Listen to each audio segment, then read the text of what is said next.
start the fourth chapter of social and political life known as key elements of a democratic government. Guys, आज हम social and political life का fourth chapter start करने जा रहे हैं जिसका नाम है key elements of a democratic government. Key elements mean important parts और कैरेक्टरिस्टिक्स। इस चैप्टर के अंदर हम स्टडी करेंगे कौन कौन से इंपॉर्टेंट एलिमेंट्स हैं डेमोक्रेटिक गवर्नमेंट के। Shall we start our lecture? Yes sir. Write down guys, there are three main elements of a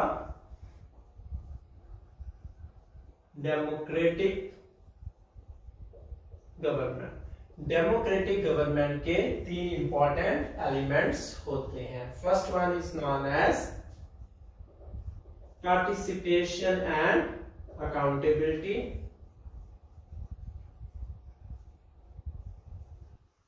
Second one is known as resolution of conflicts. Third one is known as equality and justice। ये तीन important elements हैं democratic government के। Understood? अब हम इनको detail में study करेंगे। First one is known as participation and accountability.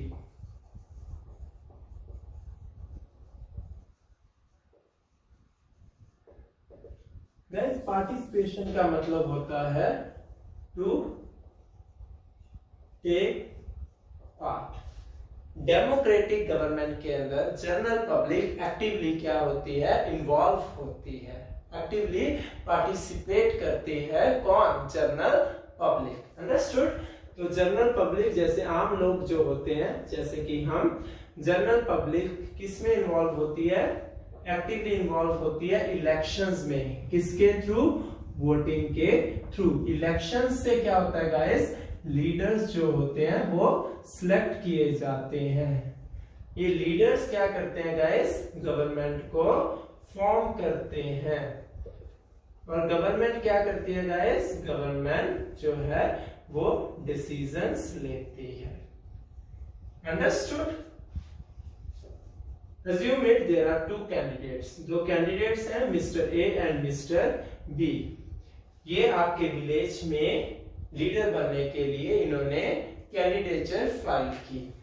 Mister A ने कहा अगर मैं जीत गया तो मैं गांव में प्लेग्राउंड बनवाऊंगा। मिस्टर बी ने कहा अगर मैं जीत गया तो मैं गांव में हॉस्पिटल्स बनवाऊंगा, स्कूल्स बनवाऊंगा, पार्क्स बनवाऊंगा। मान लो कि विलेज के लोगों ने मिस्टर बी को मैक्सिमम वोट्स दिए। अंडरस्टूड? उसने अपने सीनियर्स से कहा कि मुझे क्या चाहिए? मुझे फंड्स चाहिए, मुझे पैसा चाहिए, क्योंकि मैंने अपने गांव में हॉस्पिटल्स, स्कूल्स एंड पार्क्स बनाने हैं, क्योंकि मैंने ये प्रॉमिस किया था। Will you tell me कि क्यों हमने मिस्टर बी को वोट डाली? सर, क्योंकि वो हमें मैक्सिमम बेनिफिट्स दे रहा है, वो हमारे गांव की डेवलपमेंट के लिए मैक्सिमम कंट्रीब्यूशन कर रहा है। यस गाइस, तो हमारे गांव में हॉस्पिटल, स्कूल्स एंड पार्क्स आएंगे बिकॉज ऑफ मिस्टर बी, क्योंकि उसने किसको अप्रोच किया है? सीनियर्स को अप्रोच किया है। अगर हमें सिर्फ प्लेग्राउंड चाहिए होता तो हम किसको वोट डालते? हम मिस्टर ए को वोट डालते। तो अल्टीमेटली डिसीजन कौन ले रहा है कि हॉस्पिटल्स बनेंगे, स्कूल्स बनेंगे या पार्क्स बनेंगे? वो पर्सन ले रहा है जिसको किसने अपॉइंट किया होता है? जनरल पब्लिक ने पार्टिसिपेट करके वोटिंग में अपॉइंट किया होता है। Understood? So write down, people participate in the decision making process. Decision making process में कौन पार्टिसिपेट करता है डेमोक्रेटिक गवर्नमेंट में? जनरल पब्लिक, और यू कैन से simply people. Second, people participate in the elections to form government. General public क्या करती है, पार्टिसिपेट करती है किसमें, इलेक्शंस में, ताकि गवर्नमेंट क्या हो सके, फॉर्म हो सके। अंडरस्टूड। हम किसको वोट देंगे, जो हमारे फेवर में काम करेगा, और लीडर्स मिलके क्या फॉर्म करते हैं, गवर्नमेंट फॉर्म करते हैं। तो जो जनरल पब्लिक है वो क्या करती है, पार्टिसिपेट करती है इलेक्शंस में, ताकि क्या बन सके, वो गवर्नमेंट बन सके जो उनके फेवर में क्या करती है, काम करती है। Now we are going to concentrate on this question, why do we have regular elections. क्यों आफ्टर 5 इयर्स जो है इंडिया के अंदर इलेक्शंस होते हैं।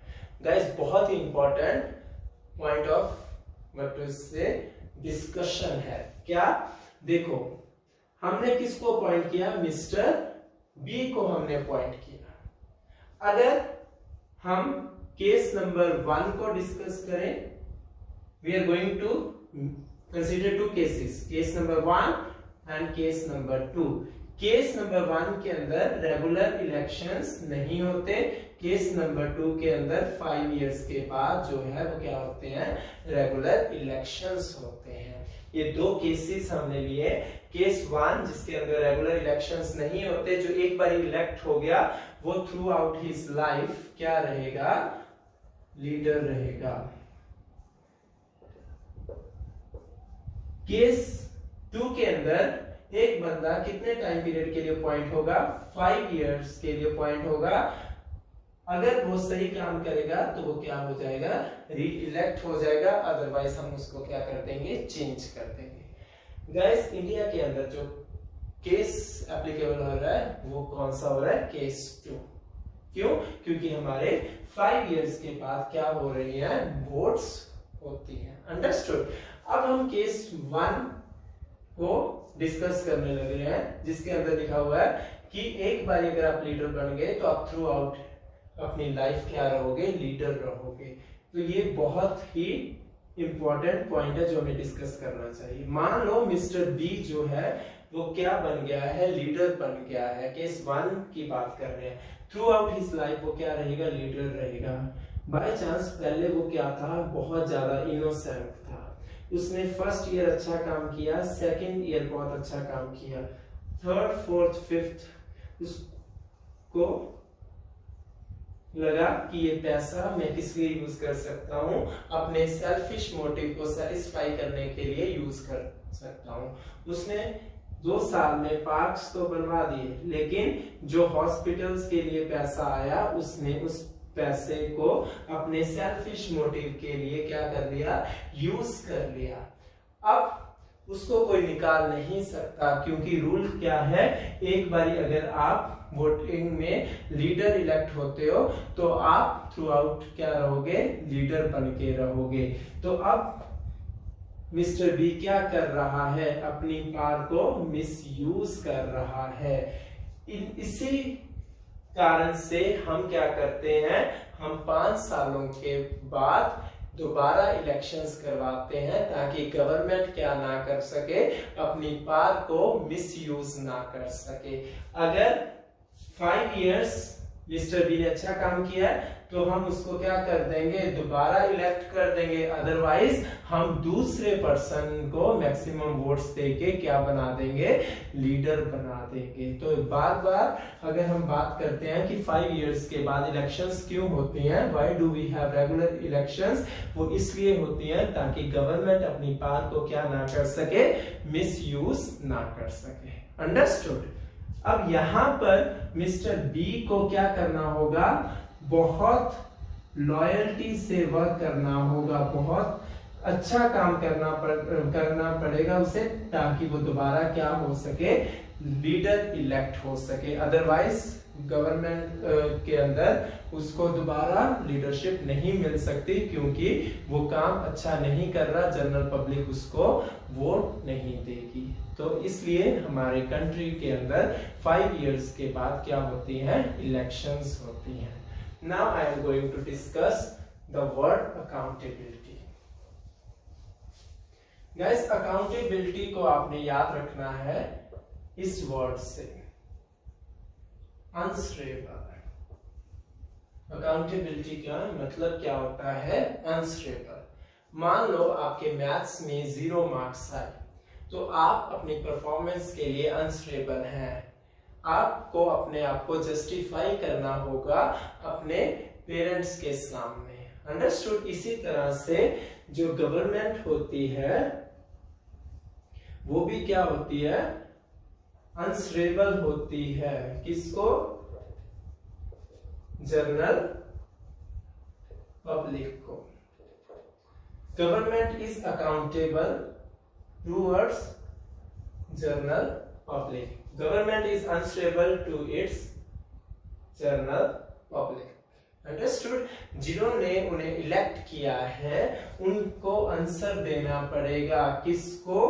गवर्नमेंट को। कौन सी फॉर्म ऑफ गवर्नमेंट के अंदर? डेमोक्रेटिक फॉर्म ऑफ गवर्नमेंट के अंदर। It means government is unstable to its citizen और you can say to its general public. अब मैं इस पॉइंट को एग्जांपल के थ्रू प्रेजेंट करने लगा हूं।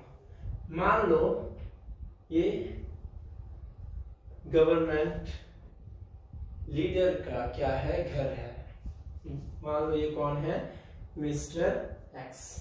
यहां पर खाली स्पेस पड़ी है, यहां पर खाली स्पेस पड़ी है, यहां पर जो है बहुत सारे लोग रहते हैं। ये उनके क्या है? घर है।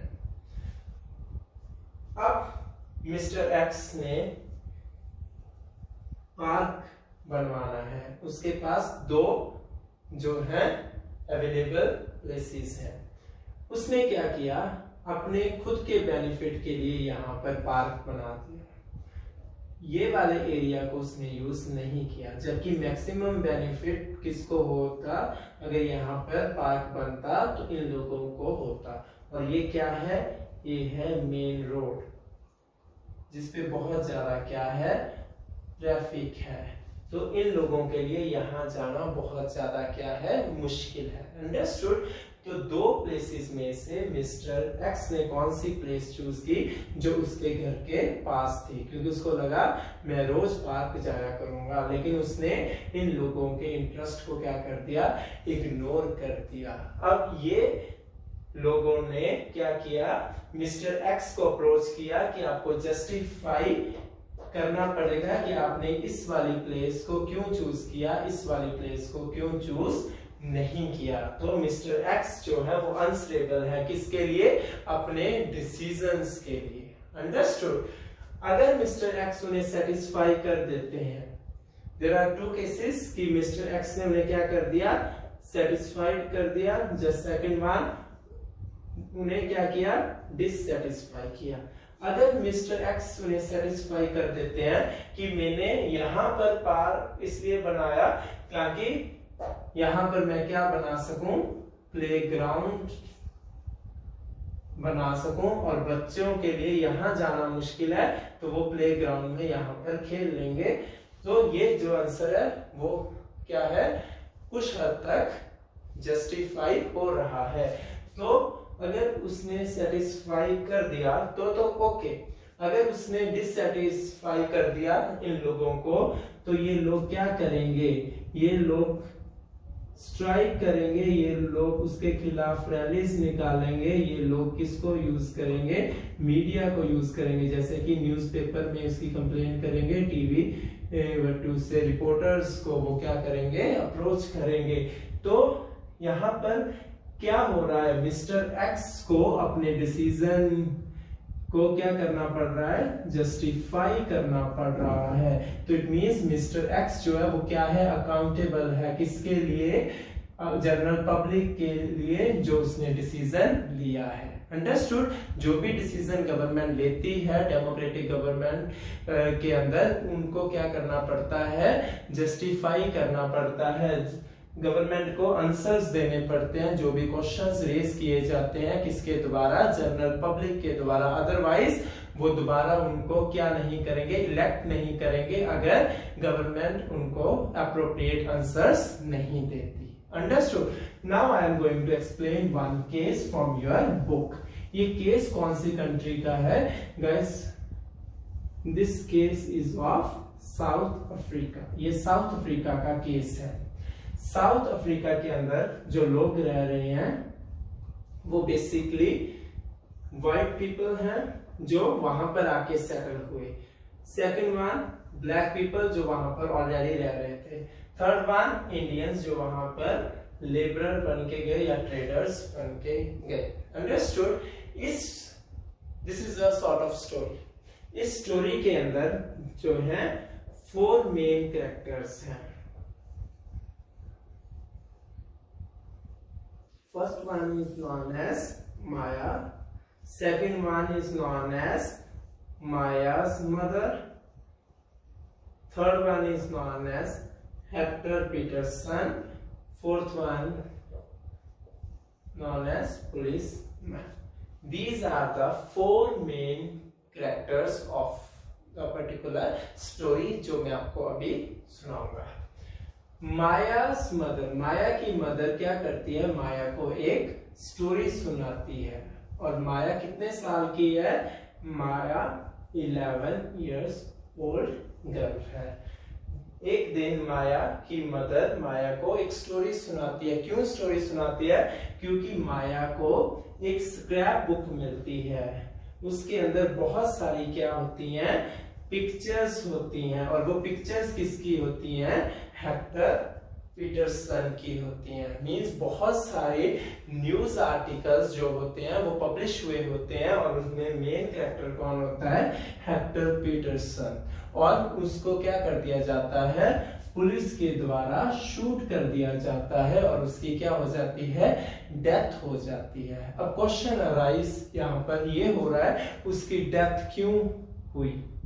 Guys listen, as I said कि साउथ अफ्रीका के अंदर व्हाइट लोग भी रह रहे हैं और ब्लैक लोग भी रह रहे हैं।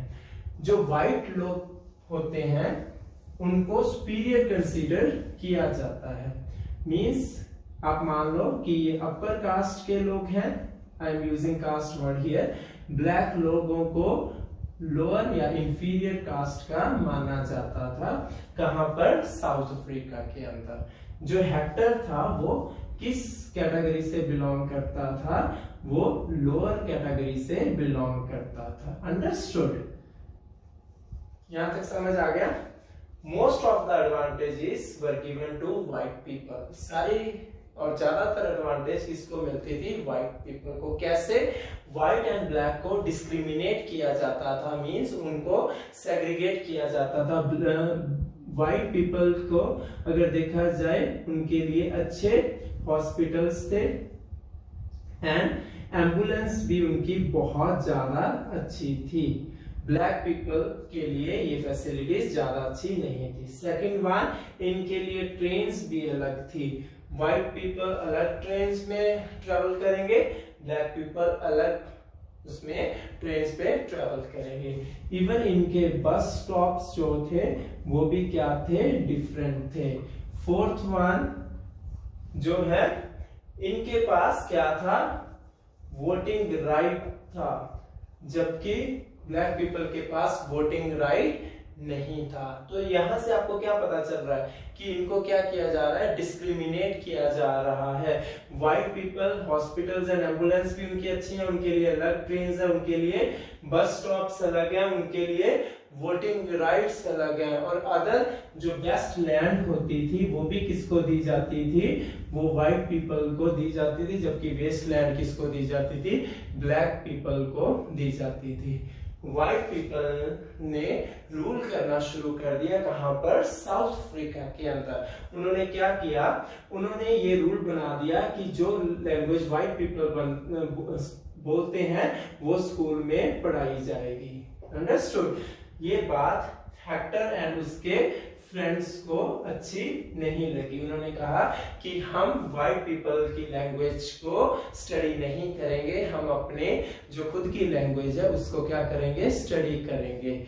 इसी बात के लिए उन्होंने क्या किया? रैली करना शुरू कर दिया। तो इसी इंसिडेंट के लिए पुलिसमैन ने उनके ऊपर क्या कर दिया? अटैक कर दिया और इसकी क्या हो गई? डेथ हो गई। Understood? This was all about the case. Nelson Mandela ने जो है क्या किया, इक्वालिटी के लिए फाइट किया और साउथ अफ्रीका को क्या किया, एक डेमोक्रेटिक कंट्री बना दिया। अब यहाँ पर एक इंपॉर्टेंट वर्ड है जो क्या है, अपार्थाइड लॉ। अब ये वर्ड को एक्सप्लेन करूंगा, उसके बाद इसको इस स्टोरी के साथ कनेक्ट करूंगा। Guys write down, apartheid means segregation on the basis of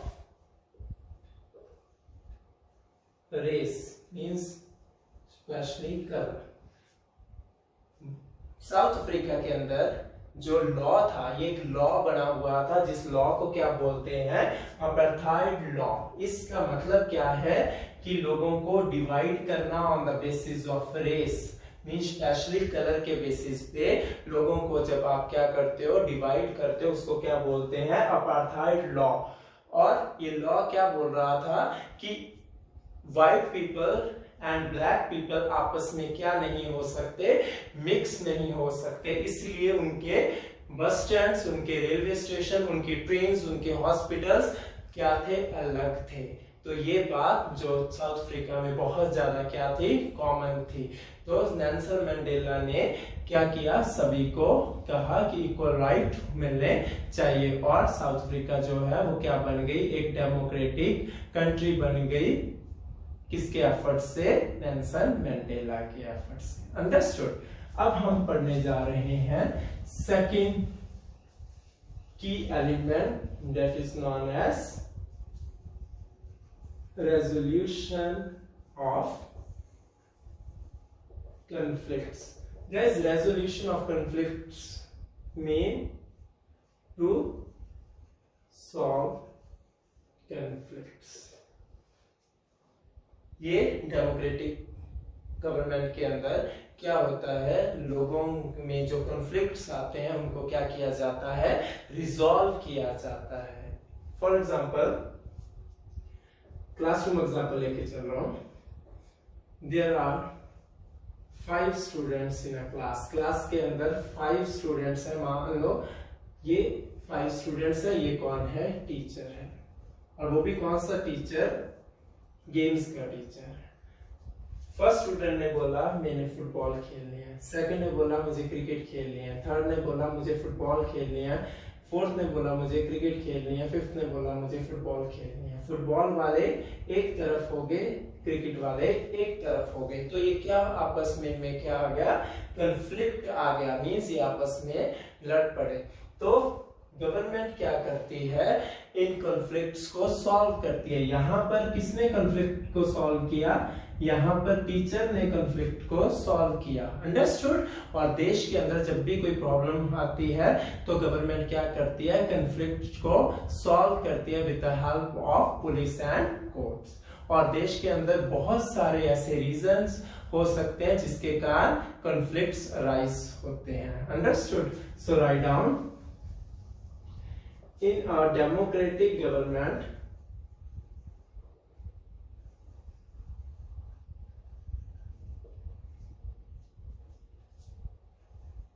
it is used for government.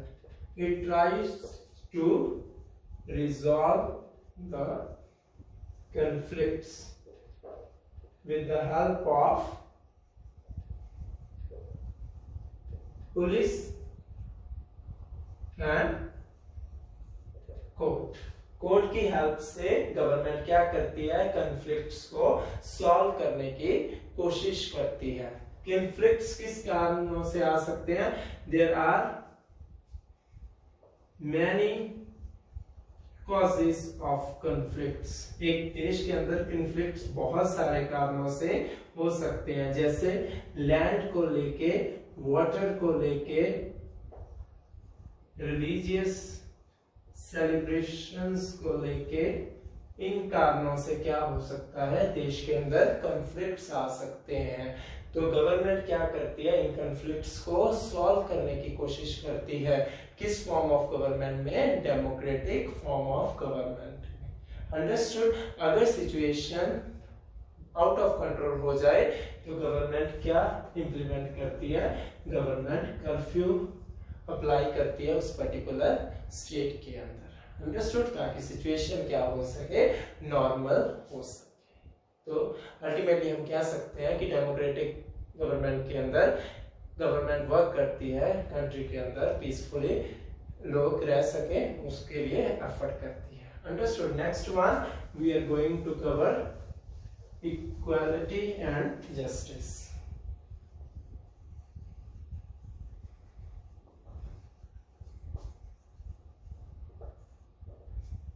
Guys, government tries to establish equality in a country. Government क्या कोशिश करती है कि देश के अंदर इक्वालिटी आ सके। गवर्नमेंट क्या प्रोवाइड करती है, जस्टिस प्रोवाइड करती है, सो डैट किसी के साथ क्या ना हो सके, मिसबिहेव ना हो सके। तो डेमोक्रेटिक गवर्नमेंट बेसिकली क्या वर्क करती है कि देश के अंदर इक्वालिटी एंड जस्टिस हो सके। इसके लिए गवर्नमेंट क्या करती है, बहुत सारे स्टेप्स लेती है। Even government has taken many steps, government ने बहुत सारे स्टेप्स लिए हैं ताकि वो क्या कर सके, इक्वालिटी या फिर जस्टिस प्रोवाइड कर सके। वो स्टेप्स कौन कौन से हैं? Government has taken many steps such as reservation for ST, SC and other backward classes। Government ने SC, ST and other backward classes के लोगों का स्टैंडर्ड अपलिफ्ट करने के लिए क्या किया है, रिजर्वेशन की पॉलिसी बनाई है। सेकंड, गवर्नमेंट ने रिजर्वेशन के प्रोविजन रखी है किसके लिए, वीमेन के लिए, ताकि देश के अंदर वीमेन का स्टेटस जो है वो क्या हो सके, अपलिफ्ट हो सके। गवर्नमेंट ने स्पेशल प्रोविजंस बनाई हैं for girls education. Girls education के लिए गवर्नमेंट ने स्पेशल प्रोविजंस बनाई है। कुछ जगह पे बिल्कुल ही फ्री एजुकेशन प्रोवाइड की जाती है गर्ल्स को, और कहीं कुछ स्टेट्स के अंदर उनकी फीस जो होती है कंपैरेटिवली लेस होती है, ताकि ज्यादा से ज्यादा गर्ल्स क्या रिसीव कर सके, एजुकेशन रिसीव कर सके और अपना स्टेटस को क्या कर सके, अपलिफ्ट कर सके। Next one, strict laws. Government ने स्ट्रिक्ट लॉज बनाए हैं ताकि लोगों को क्या मिल सके, जस्टिस मिल सके।